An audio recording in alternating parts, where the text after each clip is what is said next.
यण बद्री नारायण नारायण नारायण बद्री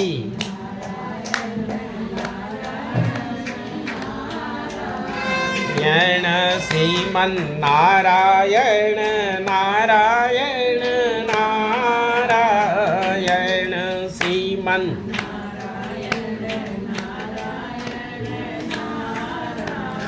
यण भजमन नारायण नारायण नारायण भजमन नारायण यण रटमन नारायण नारायण नारायण रटमन नारायण। बोलिए लक्ष्मी नारायण भगवान की। तो आइए भक्तजनों, प्रथम अध्याय का आपने जो तत्व है, सार है, उसको आपको बताया गया। अब द्वितीय अध्याय के दिव्य प्रसंग में कथा आती है, जो सब आप जानते हैं, आपको बताने की जरूरत नहीं है। कथा पंडित जी से ज़्यादा आप जानते हैं कथा के बारे में। सत्यनारायण की कथा आपने पी रखी है, लेकिन उसका फायदा नहीं मिल पा रहा। दवाई तो ली, लेकिन रोग निवृत्ति नहीं हो रही। तो दवाई का मतलब रोग मिट जाना चाहिए, लेकिन रोग मिट नहीं रहा। उस दवाई का कोई मतलब नहीं। तो आइए, काशी में एक निर्धन ब्राह्मण रहा करते थे। भूख प्यास के कारण वह भिक्षाटन करते थे। अब हमने क्या समझा इस कथा को कि काशी में कोई ब्राह्मण था, वो भूख प्यास से क्षुधित होकर, व्याधित होकर और भिक्षाटन करता था। ये जगत में प्रत्येक व्यक्ति भिक्षाटन कर रहा है। सब कोई कहीं जाकर मांग रहा, कोई कहीं जाकर मांग रहा, कोई है ना दिल्ली में मांग रहा, कोई हरियाणा में मांग रहा, कोई बिहार में मांग रहा, कोई बंगलौर में मांग रहा। सभी तो भिक्षाटन कर रहे हैं। अब हमने कथा को क्या समझ लिया? ना ना ना, वो काशी का ब्राह्मण था। अब तब तो इसमें ये समझ लीजिए, जीवन पर्यंत मांगा, लेकिन संतुष्टि नहीं हुई, पेट पूर्ति नहीं हुई, शांति नहीं हुई। तो पूछो अपने आप से, है किसी को शांति? रोज ही मांग रहे, रोज ही कमा रहे, लेकिन कभी शांति नहीं है। और बाल्य अवस्था से वृद्ध अवस्था आ गई, लेकिन शांति नाम की चीज नहीं। भगवान ने जितना दिया और भूख बढ़ी और भूख बढ़ी। जब हम पहले जयपुर में आए तो क्या थे? कुछ नहीं। आज भगवान ने दिया तो आज हम शांत हैं। तब हम शांत थे, आज शांत नहीं। आज और चाहिए और चाहिए। तो ये भिक्षाटन, ये भिक्षुक वृत्ति अगर शांत करना चाहते हो तो क्या करें? यही करें जो ब्राह्मण देवता ने क्या किया। ब्राह्मण देवता ने भिक्षाटन करना छोड़ दिया, भीख मांगना छोड़ दिया और एकांत में बैठकर रुदन किया, रोना प्रारंभ किया। किसके लिए? जगत के लिए। सभी रो रहे हैं, जगदीश्वर के लिए, परमात्मा के लिए। हे प्रभु, हे जगदीश्वर, आप कृपा करो, आप दयालु हैं। और जैसी ही सहृदय होकर भगवान को पुकारा, भगवान आए और पूछा भगवान ने, क्या बात है, क्यों रो रहे हो? फिर बताया कि जगत में, संसार में कोई भी मेरा सम्मान नहीं करता है। तो भगवान ने कहा, भैया भिखारी का कभी सम्मान नहीं हो सकता, मांगने वाले का कभी सम्मान नहीं हो सकता। रही मन वही नर मर चुके, जे कहीं मांग न जाए, उनसे पहले हुए मुहे जिन मुख निक्षत नाए। पहले तो मांगना चाहिए ही नहीं, मांगने से बड़ा कष्ट कुछ नहीं है। फिर भी अगर दुर्गति है, मांगना पड़ रहा है, तो वही नर मर चुके जो मांगने वाले को नहीं देते, उनसे पहले वही मुझे जो ना करता है। अब कोई आता है, हम अपने ईगो में, घमंड में, देना तो छोड़ो, उसको देते हैं गाली, उल्टा सीधा। अरे भैया नहीं है देने को, कुछ नहीं है तो हाथ जोड़िए, बस निवेदन करके जाओ। पर नहीं, हमने अच्छा तो करना नहीं, बुरा बर्ताव कर देना, उसे खरी खोटी सुनाना, वो अभिशाप देकर चला जाता है, वो बद्दुआ देकर चला जाता है। मेरी तो दुर्गति हो रही, तेरी और ज़्यादा हो, तो क्या फ़ायदा। इसीलिए हाथ जोड़िए। अगर भगवान ने दिया है तो दानम ददाति, और जो आप भूमि पर बीज बोएंगे वो 10 गुना 20 गुना। अगर 1 बोरी गेहूँ आप भूमि पर बोते हैं वो 50 बोरी होकर निकलेगा। और आपने वो 1 बोरी गेहूँ खा लिया, जय श्री राम, खत्म, कहानी खत्म। इसलिए जीवन में अगर कुछ है तो देना सीखो, वो मिलेगा, रिटर्न टू बैक। आप गाली किसी को देते हैं, वो रिटर्न आता है। जब मौका लगेगा तो वो उतना ही नहीं, बढ़ा के देगा ना, ब्याज सूद लगाकर, चक्रवृद्धि ब्याज। अच्छा, तूने मेरा अपमान किया था, मुझे गाली दी थी, अच्छा मुझे कम समझता है, ठीक है, जब मेरा दिन आएगा, समय आएगा, मैं भी करूँ। तो ये उल्टा चक्र पड़ गया। तो क्यों करते हो ऐसा? भला क्यों नहीं करते? सम्मान क्यों नहीं करते? इज्जत क्यों नहीं करते? आप किसी की इतनी इज्जत करेंगे तो वो इतनी करेगा, आप किसी की इतनी बेइज्जती करोगे तो वो ज़्यादा करेगा। इतनी समझ तो है हम में, लेकिन हम जानकर भी अनजान बने रहते हैं। तो यहाँ क्या किया? ब्राह्मण देवता ने मांगना छोड़ दिया और भजन करना, स्मरण करना प्रभु का, जगदीश्वर का, सत्य का स्मरण किया। भगवान प्रकट हो गए और तो भगवान ने कहा क्या करूं मैं तो सदैव तेरे पर नज़र गड़ाए रखता हूं, तू कर क्या रहा है? प्रत्येक व्यक्ति पर भगवान की नज़र है, कौन क्या कर रहा है, और उस प्रकार से उसे फल मिल रहा है। तो भगवान ने आशीर्वाद दिया, सत्य का पूजन हुआ, भगवान की कृपा प्राप्त हुई। इधर अब बनिया वो ब्राह्मण रोज भगवान का स्मरण कर रहे हैं। एक दिन वहाँ पर लकड़हारा आता है, लकड़हारा ने भी यह दिव्य प्रसाद ग्रहण किया, यह दिव्य ज्ञान, और इह लोके सुखम मुक्त्वा चाहते सत्यपुरम ययौ। यह ब्राह्मण देवता जब तक उम्र थी, आयु थी, तब तक जगत में रहा। यह लकड़हारा भी जब तक उम्र थी रहा, और अंत तो गत्वा अपने सत्कर्मों से और परम गति को प्राप्त किया। जय जय श्री स्कंद पुराणे रेवाखंड सत्यनारायण व्रत कथायाम द्वितीयोत्सवा। बोले सत्यनारायण भगवान की। सज्जनों, तृतीय अध्याय में दिव्य प्रसंग आता है। उल्कामुख नाम के एक राजा थे, उनकी सुंदर सुशील धर्म पत्नी थी, सदैव धर्माचार में लगी रहती थी। बोले सत्यनारायण भगवान की। अगर कोई जरूरी बात है तो मैं कथा रहने देता हूँ, आप करो। अब मैं कोई मशीन थोड़ी हो कि बोले जाऊँ, किसी को समझ में ना आए तो फिर बेकार नहीं है ना। तो बहनों, ऐसा है, इसको हल्के में मत लो। वो तो गीता पांडे ने बुला लिया, नहीं तो मैं तो करता ही नहीं, इधर जाता ही नहीं कथा करने। इधर क्षेत्र में जब भी करता हूँ भागवत करता हूँ, है।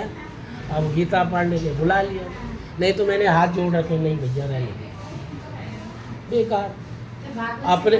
अपने सामान की दुर्गति करना है ना, उस प्रभु की, उस परमात्मा की अवहेलना। इसलिए पात्रता, मैं पहले ही बता रहा हूँ आपको, पात्रता चाहिए। कोई बात नहीं, आधा घंटा आपका जो लिया जा रहा है उसको ध्यान से सुनिए, तभी हम कुछ आपको बता पाएंगे, नहीं तो बेकार फॉर्मेलिटी हो जाएगी। और भगवान भी फिर हमारे साथ फॉर्मेलिटी करेगा। भगवान के साथ रियलिटी करो, ढोंग ढकोसला पाखंड सब छोड़ो, और वहाँ निर्विकार होकर भगवान का चिंतन करें। कौन? जैसे उल्कामुख नाम के राजा कर रहे हैं। और पत्नी भी बड़ी धार्मिक है।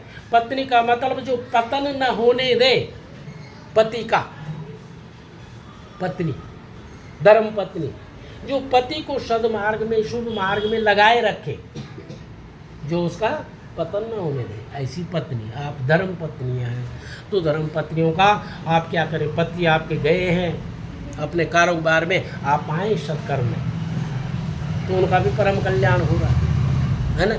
घर का भी होगा, परिवार को होगा। पत्नी की बहुत बड़ी रिस्पॉन्सिबिलिटी है। पति तो बस अपना नौकरी करेगा, पत्नी को तो सब कुछ देखना है, बाल बच्चे, दुनियादारी, सगे संबंधी, रिश्तेदारी, ये सब देखना है। तो कब देख पाएगी? जब उसमें संस्कार होंगे, सदाचार होगा, आचार होगा, ज्ञान होगा, तब वो एक समृद्ध गृहस्थ बना सकती है, सुखी गृहस्थ बना सकती है। नहीं तो वही धुंधली वाली, कला वाली, है ना, रात दिन वही फिर बेलन चले, है? तो हमारा कर्तव्य है। तो यह सुशीला है, सुंदर आचार वाली, ये भगवान सत्य की पूजा कर रहे, इनको पुत्र कामना है। तो भगवान ने इनकी भक्ति को देखा, इनकी श्रद्धा को देखा, भगवान विचार में पड़ गए। भगवान ने कहा इनकी तो श्रद्धा बड़ी अटूट है, बड़ी, क्या करूं मैं, इनको पुत्र चाहिए, कैसा पुत्र चाहिए। तो आप कथा सुनेंगे बाद में 5वें अध्याय में जब आएगा, तो भगवान स्वयं ही पुत्र बनकर आए। यही उल्का मुख नाम के राजा अगले जन्म में दशरथ हुए, और दशरथ के राम जी हुए। यहाँ ने आज पूजा करी और अगले जन्म में फल मिला। और हमने आज कथा सुनी, आज पूजा करी, आज व्रत लिया, और कल बोलते हैं पंडित जी कुछ भी नहीं हुआ उससे। तो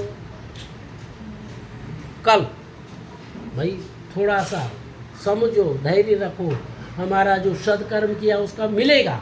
आज नहीं तो कल नहीं, कल नहीं तो परसों नहीं, परसों नहीं तो वर्षों में नहीं, वर्षों में नहीं तो इस जन्म में नहीं, अगले जन्म में मिलेगा।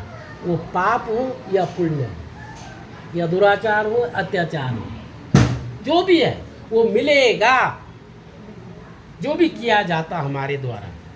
हाँ, मिलने में देरी हो सकती है।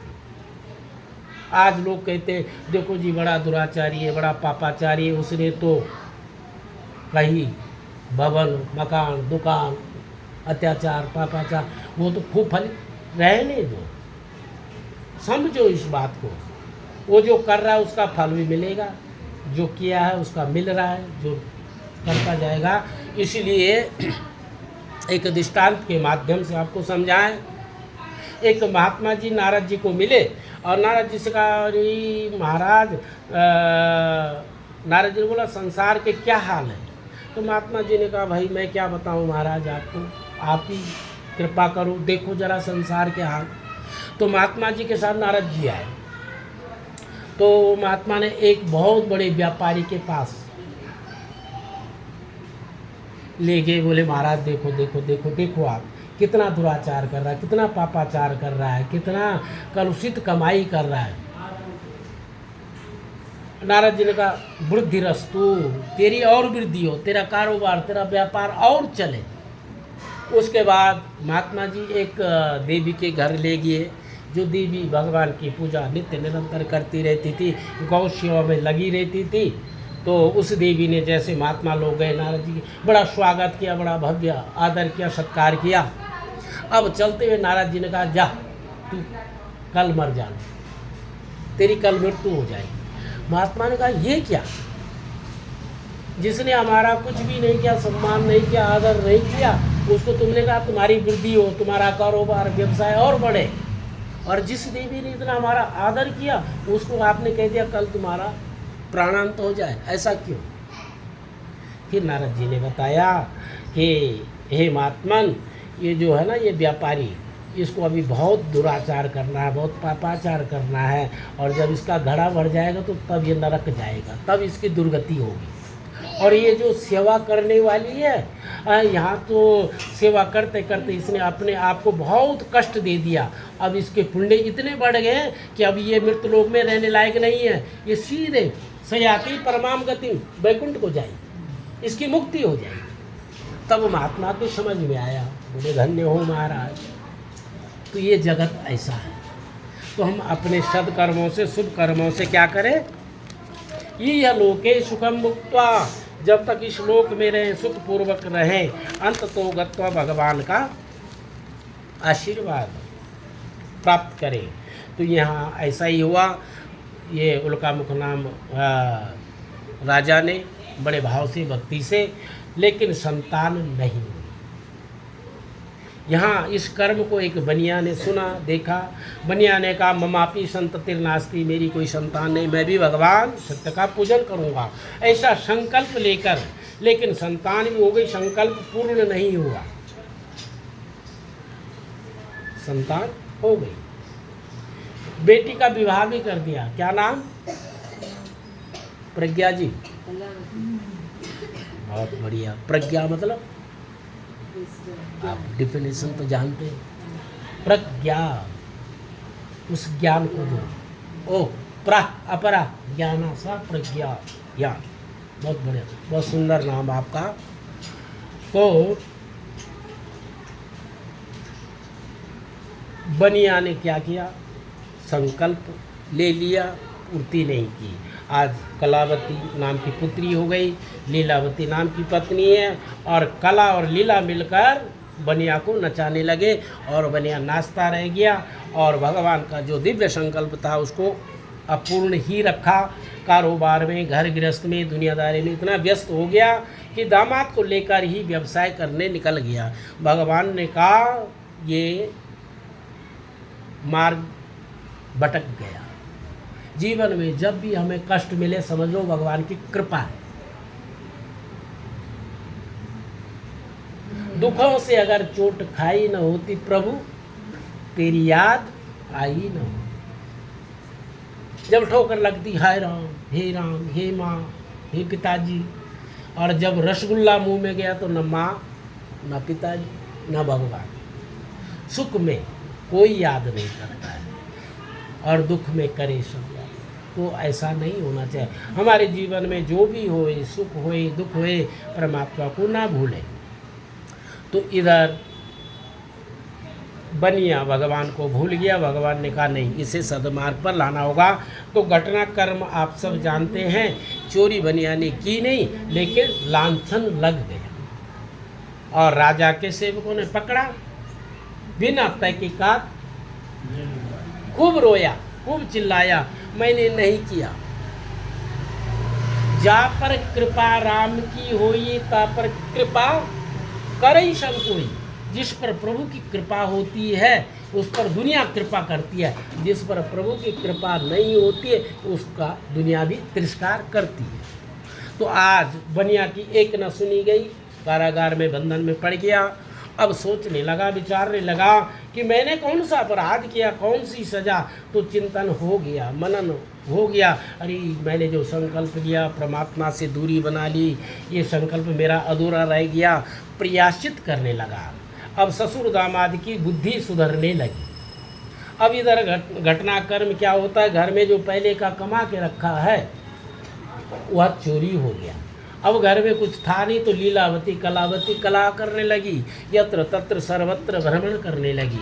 एक दिन की बात है, भगवान मार्ग देते हैं। कलावती कहाँ गई? जयप्रकाश पांडे गया,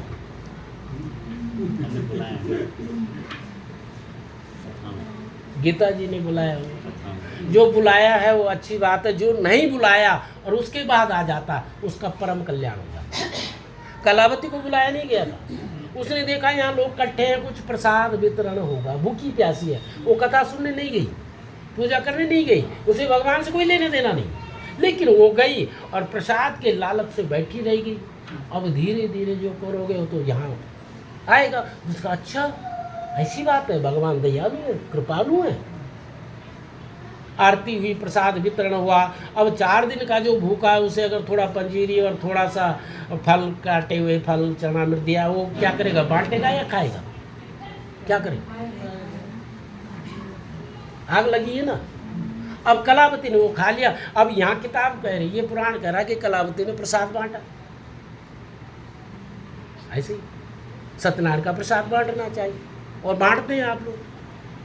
कौन सा प्रसाद बांटना चाहिए? ये बांटो ना बांटो, जो आप सुन रहे हैं शास्त्र की वाणी, उस कथा को, उस ज्ञान को बांटो।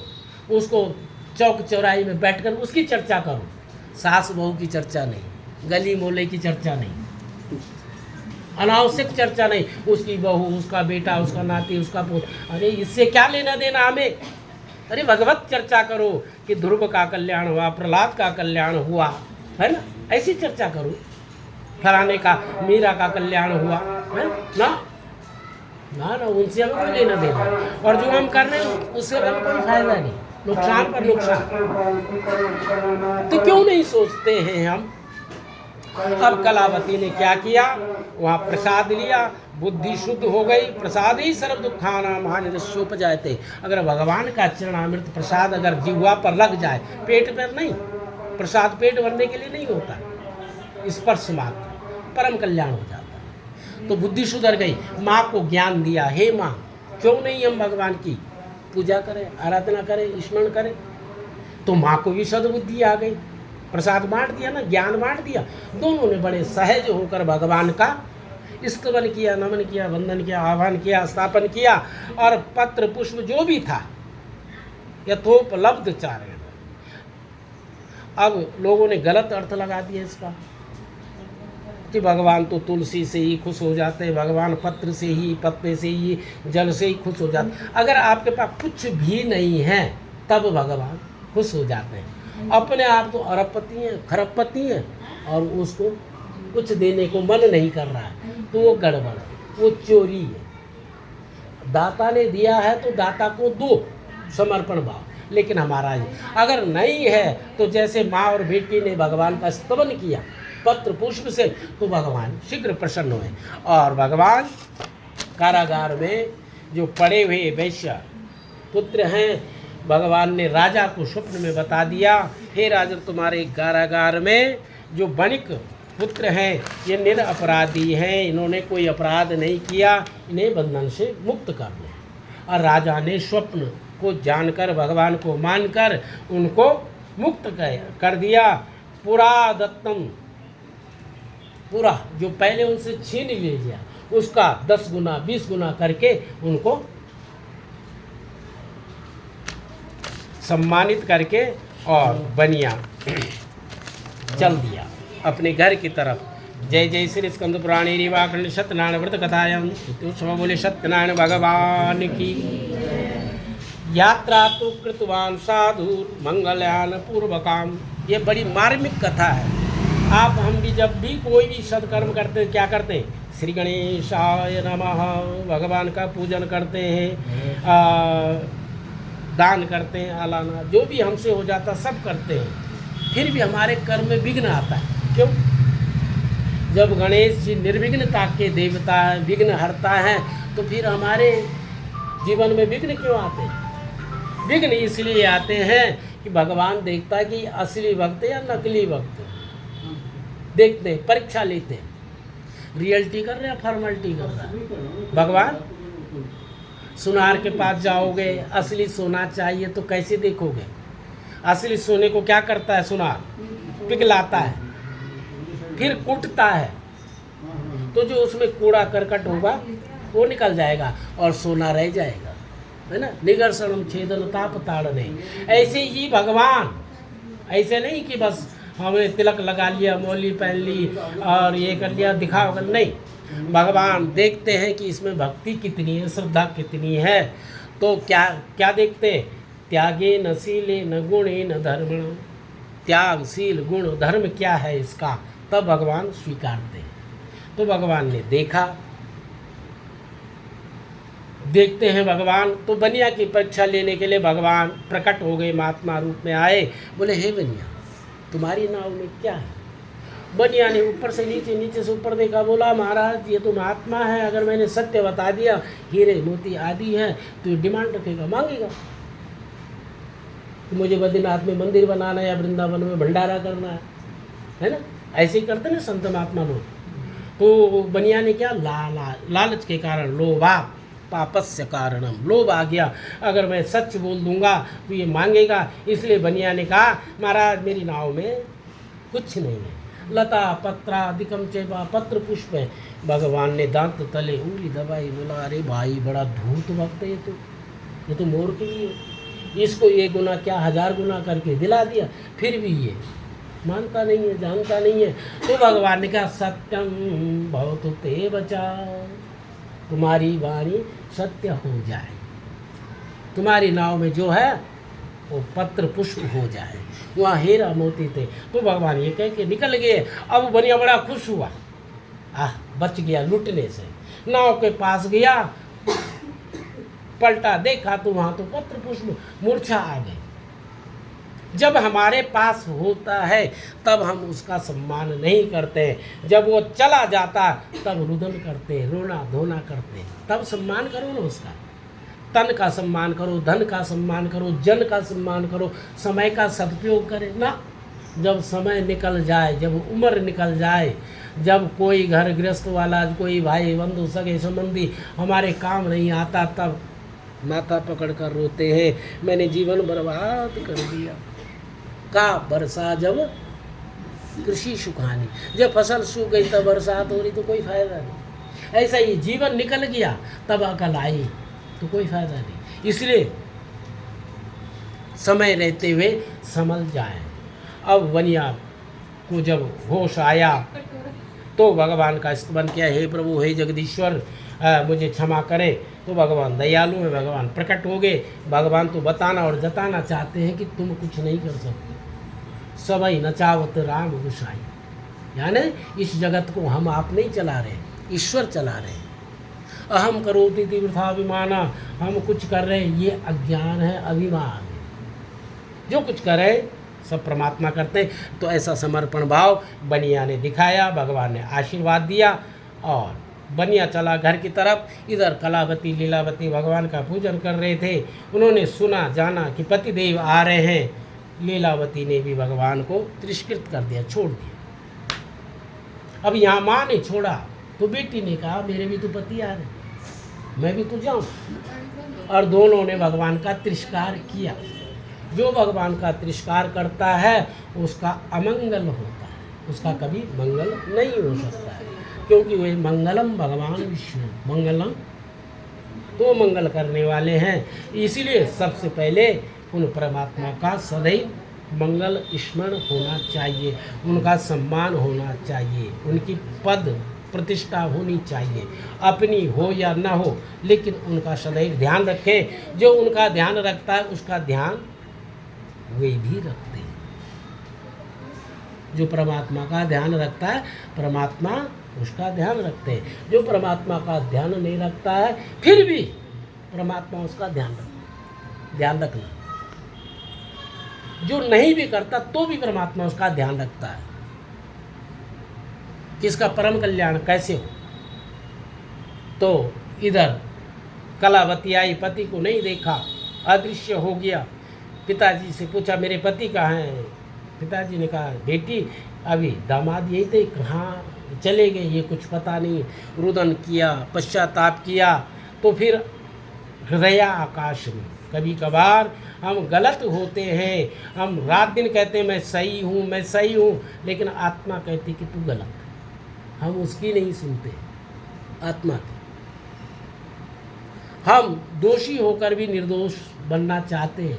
फिर कलावती को लगा कहीं ना कहीं उसको ज्ञान हुआ कि नहीं मैंने अपराध किया, भगवान का तिरस्कार किया, इसलिए हो सकता है भगवान कुपित हो गए, इसलिए मेरे पति का दर्शन नहीं हो रहा।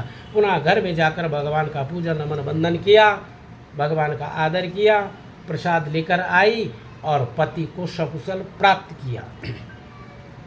सज्जनों, बनिक परिवार पुनः घर में जाकर पुनः भगवान का पूजन नमन। अधिकस्य अधिकम फलम, ऐसा नहीं कि पिछले महीने पिछले साल मैंने भगवान का पूजन किया, 6 महीने पहले लोग ये गाते रहते।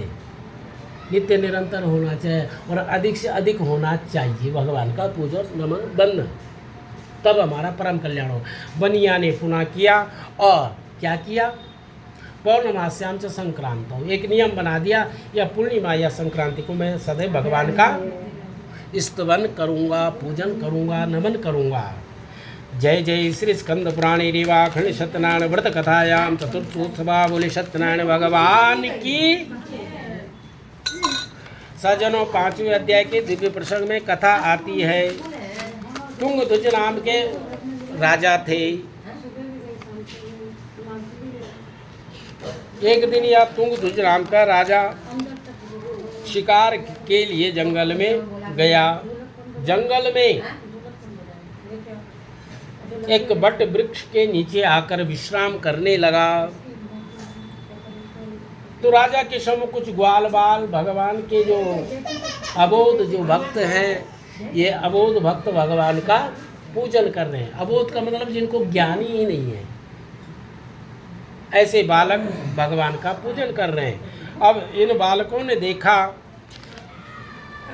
हमारे राजा जो हैं हमारे सम्मुख हैं, उन्होंने प्रसाद लेकर राजा के सम्मुख गए, राजन प्रसाद दे दो।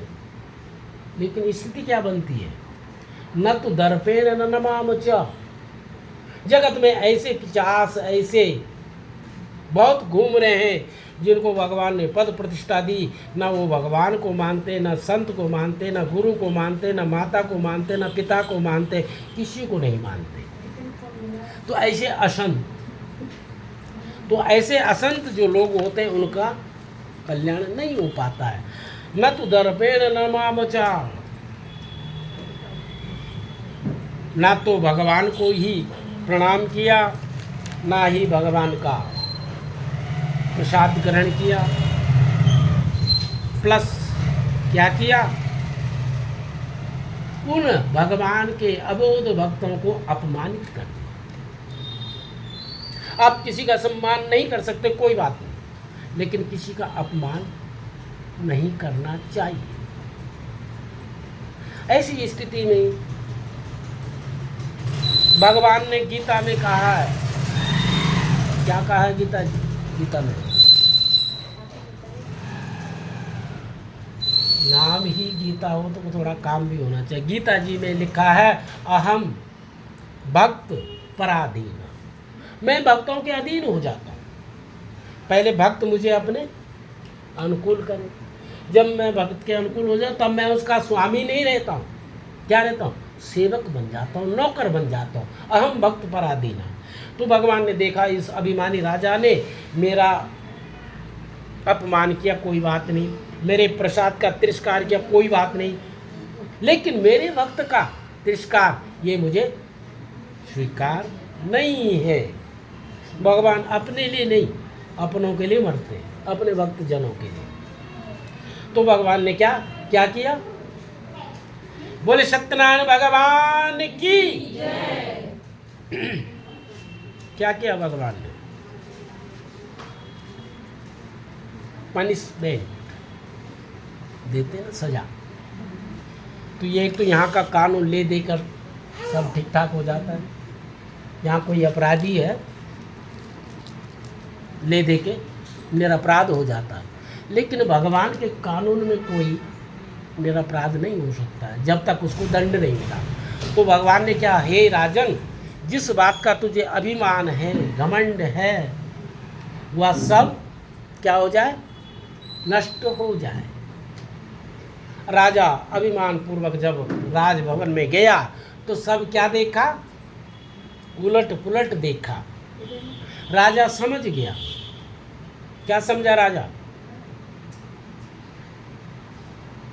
कि हमने अपराध कर दिया, हमसे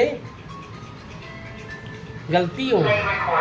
और भगवान के श्री चरणों का ध्यान करते हुए और पुनः उसी स्थान पर आकर क्या किया, उन ग्वाल बालकों का जिनका अपमान किया था उन्हीं का सम्मान किया और भगवान का साधुवाद किया, धन्यवाद किया। हे प्रभु, मैं मंद बुद्धि का हूँ, मेरी बुद्धि को आप सदैव निर्मल बनाए रखना। और भगवान से कामना की, प्रार्थना की, और भगवान ने राजा को क्षमा कर दिया। अब राजा तो भगवान का प्रिय भक्त बन गया। तो यह जो दिव्य कथा है, इस कथा को जो भी सुनता है, सुनते तो बहुत है, पर जो समझता है, सुनने से कल्याण नहीं होगा। अगर सुनने से कल्याण हो जाए तो गंगा जी में रहने वाली मच्छी का भी कल्याण होना चाहिए। अगर बोलने से कल्याण होता है तो उस तोते का भी कल्याण होना चाहिए। पिंजरे का तोता क्या करता है, राम राम बोलता है, लेकिन उस तोते को पूछो ये राम कौन है, नहीं बताएंगे। तो तोता रट्टू नहीं होना हमें। तोता रट्टू होते ना, कई लोग आते भी हैं, गुरुजी हमने तो रामायण पढ़ रखी है, कंठस्थ कर रखी है, भागवत भी पढ़ते हैं, कथा भी सुनते हैं, सब कुछ करते हैं, और जब उसका जीवन देखो, उसका आचरण देखो, उसका कर्म देखो तो असुरों जैसा, राक्षसों जैसा, तो क्या फायदा? कोई फायदा नहीं। फायदा तो तब है जब वो उसमें शालीनता आ जाए, आचार आ जाए, विचार आ जाए, शिष्टाचार आ जाए, मानवता आ जाए, द्वेष भग जाए, ईर्ष्या खत्म हो जाए, छल खत्म हो जाए, है ना, घमंड खत्म हो जाए, तब ना कल्याण होगा ना। अध्ययन तो सब कुछ कर लिया, लेकिन जीवन में परिवर्तन नहीं आया तो बेकार हो जाएगा। इसीलिए यथा संभव अधिक से अधिकम फलम, सदकर्म शुभ कर्म करते रहें, और वो दूसरे के लिए नहीं, अपने लिए, अपने जीवन में साधुता लावें, सज्जनता लावें। यह दिव्य कथा कहती है कि अगर कोई भूखा भगवान का चिंतन करता है तो भगवान उसकी भूख को मिटा देते हैं। अगर कोई रोगी चिंतन करता तो भगवान उसके रोग को मिटा देते हैं। अगर भोगी कोई चिंतन करता है तो भगवान उसका भी परम मंगल करते हैं। यम यम चिंतयते कामम तम तम प्राप्नोति निश्चितम। यम यम, जैसा जैसा जो भगवान के श्री चरणों में प्रार्थना लगाता है, भगवान उसका परम कल्याण करते हैं। तो आइए आप हम सब भी भगवान के श्री चरणों में कामना प्रार्थना करते हैं, भगवान भी हमारा परम कल्याण करें। तो सर्वप्रथम जिस ब्राह्मण